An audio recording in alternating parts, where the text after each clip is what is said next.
Topic क्या बचा है? विकिरण। क्या बचा है? विकिरण। क्या आपको स्मरण है कि पेमा और पालदेन जलती हुई आग के पास बैठे हुए थे, उन्हें गर्मी की अनुभूति हुई। अनुभूति का मतलब क्या होता है? एहसास होना। क्या होता? एहसास होना। देखो, उनके दादाजी उन्हें बताते हैं कि जिस प्रक्रिया से ऊष्मा का स्थानांतरण आग जैसे गर्म वस्तुओं से हमारे शरीर तक सीधा होता है, उसे विकिरण कहते हैं। यानी कि हमारे शरीर को जिस गर्मी की, मतलब जो गर्मी सीधे मिले, उसे बोलते हैं हम विकिरण। क्या बोलेंगे उसे? विकिरण। जैसे मैंने क्या बोला, अभी हाथ देखो, अभी सूरज की किरणें हमारे तक आएंगी तो वो क्या होगा? विकिरण होगा। क्या होगा वो? विकिरण। सूरज की किरण, सूरज की ऊष्मा भी इसी प्रक्रिया द्वारा हम तक पहुंचती है। विकिरण द्वारा ऊष्मा के स्थानांतरण को किसी माध्यम की आवश्यकता नहीं होती, सभी वस्तुओं में ऊष्मा का विकिरण होता है। अच्छा, माध्यम के पता है किसे बोलते हैं? माध्यम नहीं पता ना? माध्यम का मतलब होता है जिसमें से होकर के गुजरते हैं हम। रास्ता। क्या कह सकते हैं? रास्ता बोलते हैं इसे। क्या बोलेंगे? रास्ता। सभी वस्तुओं में ऊष्मा का विकिरण होता है। अवश्य देखा होगा कि जब कोई गर्म पात्र आग से दूर हटाकर रखा जाता है तो कुछ समय पश्चात वह ठंडा हो जाता है। इसका क्या कारण है? गर्म पात्र अपने आसपास ऊष्मा को विकिरित कर देता है। क्या कर देता है? विकिरित मतलब निकाल देता है अपने अंदर से। क्या करता है? निकाल देता है, करके ठंडा हो जाता है। गर्मियों में श्वेत तथा हल्के रंग के और सर्दियों में गहरे रंग के वस्त्र अधिक आरामदायक क्यों होते हैं? अच्छा, अगर हम इस टाइम पे बहुत हल्के, जैसे मैं कॉटन के कपड़े पहने हो, तो क्यों पहने हो? इसका रीज़न ये है कि इस टाइम पे ये बहुत कम गर्मी को सोखेंगे, ये अपने अंदर गर्मी को नहीं रखेंगे, ये गर्मी को निकाल देंगे। ठीक है?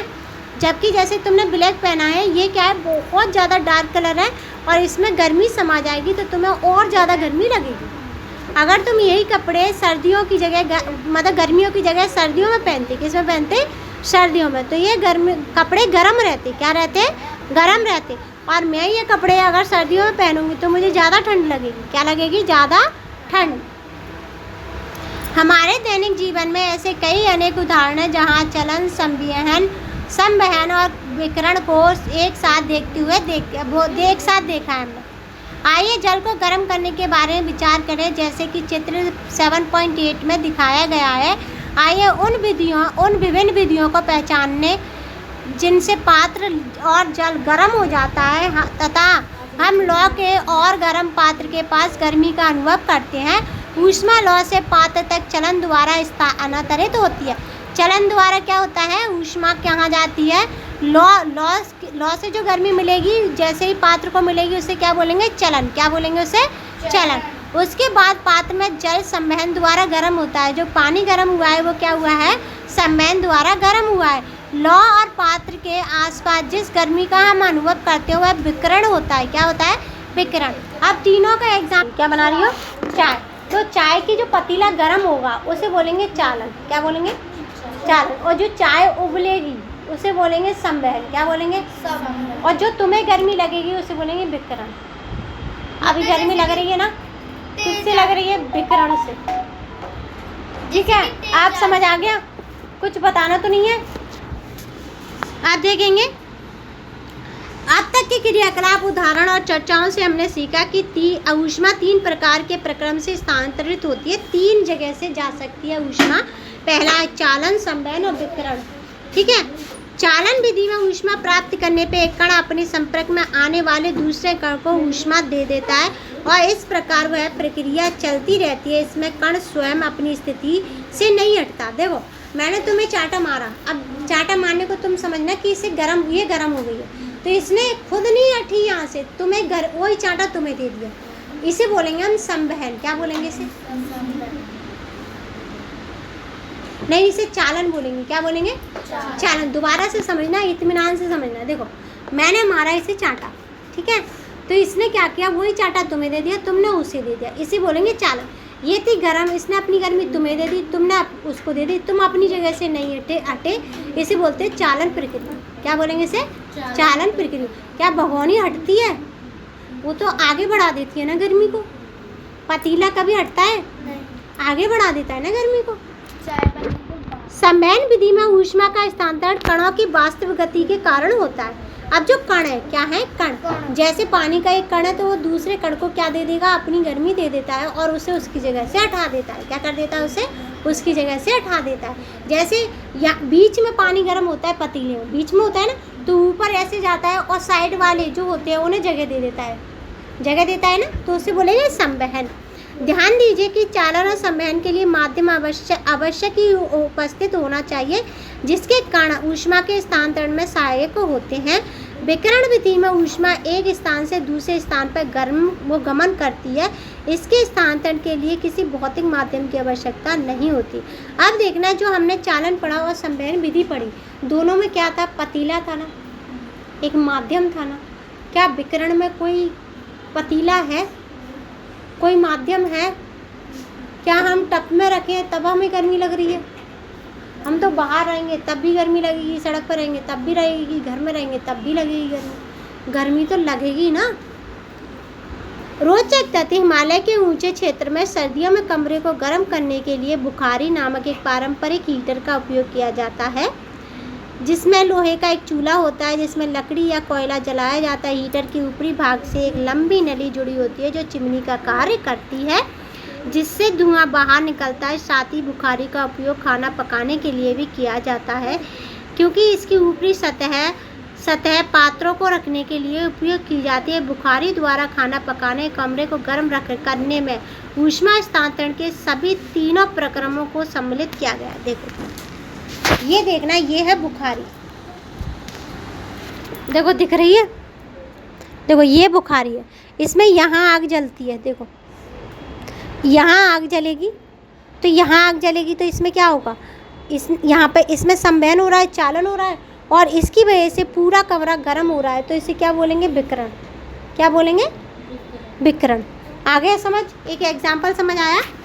अब देखेंगे, आपने कक्षा 6 की विज्ञान की पाठ्य पुस्तक जिज्ञासा में सीखा कि पृथ्वी पर ऊष्मा का मुख्य स्रोत क्या है, सूरज है। सूर्य है। आपने घर पर अपने माता पिताजी को रस्सी पर कपड़े सुखाते हुए देखा होगा। गीले कपड़े तेज धूप वाले दिन जल्दी सूख जाते हैं, क्योंकि सूर्य से आने वाली ऊष्मा कपड़ों में निहित जल को अधिक तीव्रता से वाष्पित करती है। वाष्पित मतलब क्या करती है, पानी को निकाल देती है।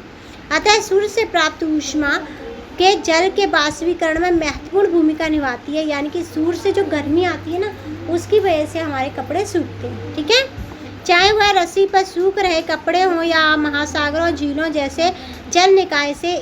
इसे अधिक विस्तार से समझने के लिए आइए जल चक्र की एक प्रक्रिया को समझते हैं। ठीक है, आपने कक्षा 6 की विज्ञान की पाठ्य पुस्तक जिज्ञासा में यह भी सीखा कि प्रकृति में जल 3 अवस्थाओं में पाया जाता है। 3 अवस्थाओं का मतलब उसकी 3 तरीके की स्थिति होती है। जैसे सॉलिड का एग्जाम्पल क्या है, आइस। क्या है, आइस यानी कि बर्फ। लिक्विड का पानी, और गैस का क्या है, हवा, भाप जो है वो क्या है, गैस का एग्जाम्पल। किसका है, गैस का एग्जाम्पल। द्रव के रूप में पृथ्वी पर समुद्र, नदियाँ और झीलों में पाया जाता है। ठोस रूप में यह हिम यानी कि ग्लेशियर के रूप में पाया जाता है। बर्फ के पहाड़ों के रूप में, पर्वत और ध्रुवीय क्षेत्र में पाया जाता है। गैस के रूप में, जलाशय के रूप में पृथ्वी के वायुमंडल में उपस्थित रहता है। ग्रीष्म काल में हिम की कुछ मात्रा सूर्य के विकिरण द्वारा जल में रूपांतरित होकर के नदी के रूप में आती है और अंततः महासागर में मिल जाती है। पिघली हुई हिम शीतकाल के दौरान हिमपात से पुनः जम जाती है। अब ये बोलो कि हमें तो समझ नहीं आया, फिर तुम्हें बढ़िया इसने बोला है। देखो, द्रव के रूप में या पृथ्वी पर समुद्र यानी कि पानी के रूप में कहाँ मिलेगा, सागर में, झील में, नदी में।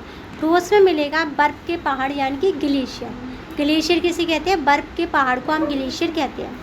ध्रुवीय क्षेत्र में पाया जाता है। गैस के रूप में, जल वाष्प के रूप में, जल वाष्प यानी कि नमी के रूप में। किसमें, नमी के रूप में पृथ्वी के वायुमंडल में उपस्थित रहता है। ग्रीष्म काल में हिम की कुछ मात्रा सूर्य के विकिरण द्वारा यानी कि गर्मियों, आज के टाइम पे ना क्या होता है, जो पहाड़ होते हैं किसके, बर्फ़ के, वो पिघल जाते हैं। क्या हो जाता है, पिघल करके क्या होते हैं, ज़मीन पर नीचे की तरफ आते हैं, तो नदियों में मिल करके नदियाँ बन जाती हैं। क्या बन जाते हो, नदियाँ। और वो ही धीरे धीरे कहाँ चले जाते हैं, सागरों में चले जाते हैं। किस में चले जाते हैं, सागरों में। ग्रीष्म काल में हिम की कुछ मात्रा सूर्य के विकिरण द्वारा जल में रूपांतरित होकर नदी के रूप में बहती है, अंततः महासागर में मिल जाती है। पिघली हुई हिम शीतकाल के दौरान हिमपात से पुनः जम जाती है। यानी कि पिघली हुई क्या है, पिघली हुई हिम जो होती है ना, पिघल के पानी बन के जो आती है, वो क्या होता है, शीतकाल के दौरान। जैसे ही शीतकाल गर्मी वो सर्दी आती है ना, तो दोबारा बर्फ के पहाड़ फिर वैसे की वैसे हो जाते हैं। ठीक है, आ गया समझ। समुद्र, नदियाँ, झीलों में जल सूर्य की ऊष्मा के कारण गर्म होता है। बेटा, नदी, समुद्र और झीलों में पानी किसकी वजह से गर्म होता है? किसकी वजह से गर्म होता है? किसकी वजह से गर्म होता है? हाँ, तेरा आंसर कहाँ है? हाँ, उन दोनों के आंसर तो निकल रहे, तेरा ध्यान कहाँ है बेटा? और यह जल वाष्प के रूप में बाष्पित हो जाता है। बाष्पित का मतलब होता है उड़ जाता है। पेड़ और पौधे से भी जल बाष्पोत्सर्जित होता है। बाष्पोत्सर्जन का मतलब क्या होता है? बाष्प बन के, भाप बन के उत्सर्जित होना। जितने भी पेड़ पौधे होते हैं उनकी जड़ें ज़मीन में जाती हैं, ज़मीन से पानी लाती हैं और कुछ पानी बाहर निकाल देती हैं। इसे बोलते हैं बाष्पोत्सर्जन। क्या बोलते हैं उसे? बाष्प उत्सर्जन। पता चल गया बाष्प उत्सर्जन किसे कहते हैं? जल वाष्प ऊपर उठती है, वह ठंडी हो जाती है और संघनित होकर के बादलों का निर्माण करती है। जो बादल होते हैं ना, जो भाप हमने यहाँ से पानी उड़ के गया ऊपर जाकर के इकट्ठा हो जाएगा, बादल बनाएगा। बादल से जल वर्षा, हिमवर्षा, ओले के रूप में पृथ्वी पर आता है। इस प्रक्रिया को वर्षण कहते हैं। क्या कहते हैं इसे? वर्षण। जल वाष्प के रूप में जल निरंतर ऊपर की ओर गति करता है और वर्षण द्वारा नीचे की ओर गति करता है, जिससे यह पुनः जल निकायों में वापस आ जाता है। यही जल चक्र कहलाता है। क्या कहलाता है? यह जल चक्र। अतः जल चक्र नदियाँ, झीलों, समुद्र में जल के पुनः वितरण, पुनः पूर्ति में सहायता करता है। यह पृथ्वी पर जल की कुल मात्रा को संरक्षित रखने का कार्य करता है, यानी कि इकट्ठा रखने का कार्य करता है। जो जल पृथ्वी की सतह पर गिरता है वह तालाब, झील, नदियों, समुद्र में चला जाता है अथवा भूमि में रिस जाता है। रिस जाने का मतलब क्या होता है? बहकर चले जाना। अब वैज्ञानिक से परिचय देखेंगे। वैज्ञानिक कौन होते हैं? जो खोज करते हैं। क्या कौन होते हैं? जो खोज करते हैं। बारहमासी 6वीं शताब्दी में उज्जैनी। बारहमासी कौन है? एक इंसान है, लेकिन वो वैज्ञानिक है। कौन है? वैज्ञानिक। और उज्जैन यानी कि आज का जो उज्जैन है मध्य प्रदेश में, वहाँ पैदा हुए महान खगोल शास्त्री और गणितज्ञ थे। क्या थे? गणितज्ञ मतलब मैथ की जानकारी रखने वाले। बृहद संहिता में उन्होंने मौसमी वर्षण का अनुमान लगाने की विधि लगाने की पद्धति का सूत्रपात क्या है? सूत्रपात का मतलब होता है इसके फॉर्मूला लिखे हैं। उनका मौसम वर्षण के लिए अनुमान प्राकृतिक परिघटनाओं पर आधारित था। बादलों का बनना, हवाओं का प्रभाव और तारे तथा चंद्रमा की स्थिति पे ये सारी चीज़ें क्या होती थी? डिपेंड करती थी। आपने लोगों को कुआं और हैंडपंप से पानी निकालते हुए देखा होगा। यह जल वह जल है जो भूमि में रिस गया था। क्या हो गया था? रिस गया था। जो हम कुएं से पानी निकालते हैं, ट्यूबवेल से निकालते हैं और किससे निकालेंगे? नलकूप से निकालते हैं वो। ठीक है। जल का धरती में अंत स्पंदन का मतलब क्या होता है? अंदर पानी का जमना या फिर पानी का शुद्ध होना। ठीक है। 1 लीटर वाली उपयोग हुई प्लास्टिक की 3 पारदर्शी बोतलें लीजिए। क्या लेंगे? पारदर्शी बोतलें। इन बोतलों को बीच में से काटिए। प्रत्येक बोतल के ढक्कन में एक छोटा सा छिद्र कीजिए। इन्हें स्टैंड पर उल्टा रख दीजिए। फिर एक बोतल में मृदा, दूसरी में बालू, तीसरी में बजरी डालिए, जैसे ही 10.7 में दिखाया गया है। चित्र अनुसार बोतल के नीचे समान आकार के 3 बीकर है। प्रत्येक बीकर में 200 ml जल डालिए। प्रत्येक बोतल में से प्रवाहित होकर निकलने वाले जल की मात्रा का अनुमान लगाइए। 10 मिनट तक प्रत्येक बीकर में बोतल से प्रवाहित होने वाले यानी कि बहने वाले जल को एकत्रित कीजिए। प्रत्येक बोतल से आने वाले जल की मात्रा की तुलना कीजिए। अभी देखो इसमें क्या दिखाया गया है। जिसमें मिट्टी थी, हमने क्या लिया? बोतल ले ली। बोतल में काट लिया उसे बीच में से। नीचे जो ढक्कन वाला हिस्सा है ना, उसमें से पानी नीचे की तरफ रिसेगा। क्या होगा? नीचे की तरफ रिसेगा ना जो, तो पानी ना जो मिट्टी वाली वो बोतल थी ना, उसमें सबसे ज़्यादा साफ होगा। फिर बालू वाली में, फिर बजरी वाली में पानी क्या होता है? फिल्टर हो जाता है। क्या हो जाता है? फिल्टर, यानी कि साफ पानी आता है। देखो उसके बाद देखना, क्या आपके परिणामों का आपके अनुमानों के साथ मिलन हो रहा है? अनुमान क्या होते हैं? जिन्हें हम अंदाज़ा लगाते हैं। और परिणाम का मतलब क्या होता है? जो हमने देखा। ठीक है। आपने यह अवलोकन किया होगा कि जल बजरी से सबसे तीव्र गति से, बालू से धीमी से और मृदा से सबसे धीरे रिश्ता है। रिश्ता मतलब नीचे जाता है। ऐसा क्यों? बजरी के कणों के बीच स्थान बालू और मृदा के कणों के बीच के स्थानों से अधिक चौड़ा होता है, इसलिए बजरी से जल सरलता से रिस जाता है। इसी प्रकार जल पृथ्वी की सतह से नीचे रिसता है। मृदा और चट्टानों से सतही जल के रिसने की प्रक्रिया को अंतःस्पंदन कहते हैं। क्या कहते हैं?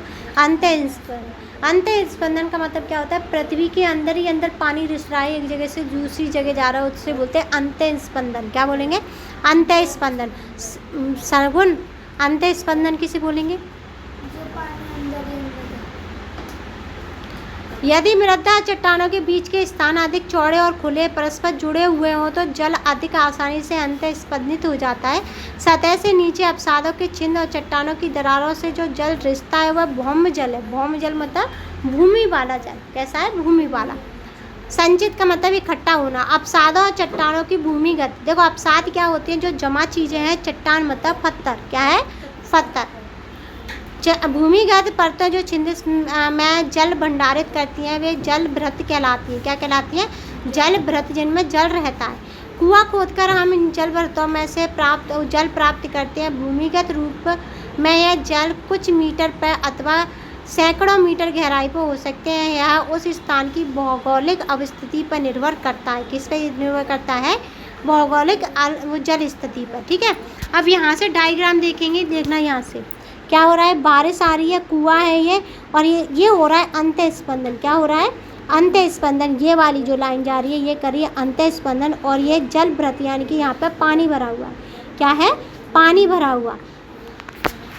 भौम जल असीमित नहीं है। बढ़ती हुई जनसंख्या की बढ़ती जल आवश्यकताओं के परिणाम स्वरूप भौम जल की अत्यधिक निकासी हुई है। यानी कि निकासी का मतलब देखो पानी तो उतना ही था, हमने ज़्यादा निकाल लिया। क्या कर लिया? ज़्यादा निकाले। निकासी का मतलब होता है ज़्यादा। इसके साथ ही नगरीय क्षेत्रों में वनस्पति आवरण में कमी और कंक्रीट की सतह में वृद्धि ने जल अंतःस्पंदन को सीमित कर दिया है। देखो कंक्रीट, देखो एक तो वनस्पति हमने कम कर दी, वनस्पति मतलब पेड़ पौधे। दूसरा क्या क्या? हमने कंक्रीट की सड़कें डाल ली। क्या इस वाली सड़क में पानी जाएगा कभी? अगर मिट्टी होती तो अभी तक ये पानी सूख जाता ना। इसके परिणाम स्वरूप भौम जल का अपचय होता जा रहा है। अपचय मतलब कम। भौम जल की पूर्ति के लिए वर्षा जल संग्रहण और पुनः भंडारण गड्ढे का उपयोग किया जाता है।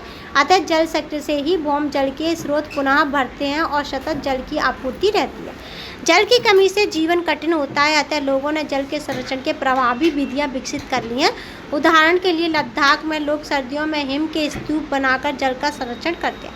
हिम के स्तूप क्या होते हैं? हिम के बड़े बड़े घर। लद्दाख में बसंत के मौसम में प्राय जल धाराएँ सूख जाती हैं। क्या हो जाती हैं? जल धाराएँ सूख जाती हैं, जिससे जल की कमी हो जाती है। क्या हो जाती है? जल की कमी हो जाती है, क्योंकि सूर्य की किरणें क्या है? सूर्य की किरणें गर्म पहाड़ों पर बर्फ को पिघलाने के लिए पर्याप्त नहीं होती। शीतकाल में पहाड़ी जल धाराओं से भूमिगत जल नालिकाओं द्वारा नीचे की ओर प्रवाहित किया जाता है। इस जल को फुहारे की तरह ठंडी वायु में गिराया जाता है, जिससे यह जल जब नीचे गिरता है तो कम तापमान के कारण ठंडा होकर के जम जाता है। क्या हो जाता है? जम जाता है। परत दर परत हिम बढ़ती जाती है, जिससे एक लंबी शंकु के आकार की संरचना बनती है, जिसे हिम स्तूप कहते हैं, जैसे कि 7.30 में दर्शाया गया। बसंत में हिम का स्तूप धीरे धीरे पिघलकर खेती के लिए और गर्मी में अन्य आवश्यकताओं के लिए जल को प्रदान करता है। ठीक है, ऊष्मा के स्थानांतरण की 3 विधियाँ थी: चालन, संवहन और विकिरण।